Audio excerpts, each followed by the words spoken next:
Estou falando do Alexandre de Moraes, relator, que gastou cerca de 6 horas, e estou falando do ministro Flávio Dino, gastou cerca de 1h30, 1h40 minutos, foi mais sintético. Os dois ministros fizeram anotações o tempo todo ao longo do voto do ministro Luiz Fux.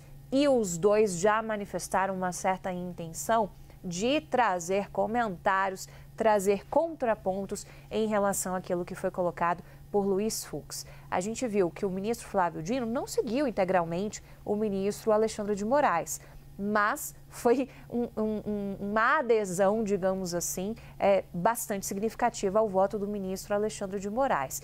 E o ministro Flávio Dino fez ali, nas ironias, no deboche que é muito conhecido dele, né? Ele tem aquele perfil na internet, não dele, óbvio, mas de pessoas que têm afinidade com o Flávio Dino, o Dino debochado. Esse Dino debochado, ainda que o ministro Luiz Fux tivesse colocado que não era para ter intervenção no voto dele, e os ministros respeitaram, bem ali quando ele pede uns 10 minutinhos, né, para que eles pudessem, enfim, dar uma pausa, o Fux pede, o Dino entra ali com uma espécie de deboche, questionando, mas você votou em relação ao Cid de que forma, em relação ao Bolsonaro de que forma?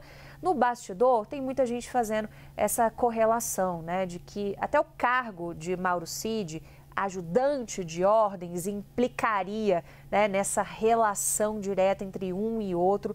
Então, se vê ali, numa parte daqueles interlocutores do Supremo, de que tem uma visão crítica, de que há uma certa incoerência do ministro Luiz Fux quando ele adota um olhar diferente para Mauro Cid, valida a delação, dá a condenação por um dos 5 crimes, mas quando olha para Jair Bolsonaro, livra de todos os 5 crimes que são colocados pela Procuradoria-Geral da República.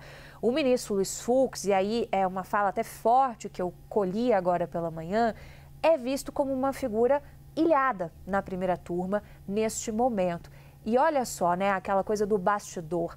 Nos intervalos, o que me relataram é que, inclusive, o ministro não ficou na convivência ali com os outros ministros. Ele preferiu se afastar dos outros ministros. Então, é um afastamento até mesmo físico que a gente observa neste momento.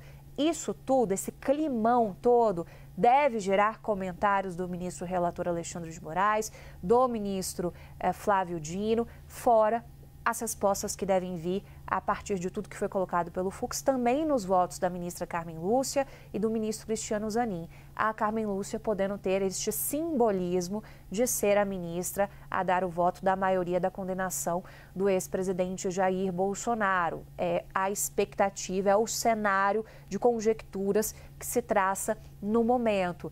E é simbólico porque, e aí frisando o que a Luísa disse, é a presidente do Tribunal Superior Eleitoral, é a ministra que em todas as intervenções até aqui fez defesas das urnas eletrônicas, do nosso sistema de votação, porque um dos advogados na semana passada chegou a recair quase que numa fake news sobre o nosso sistema eleitoral e ela prontamente quis intervir.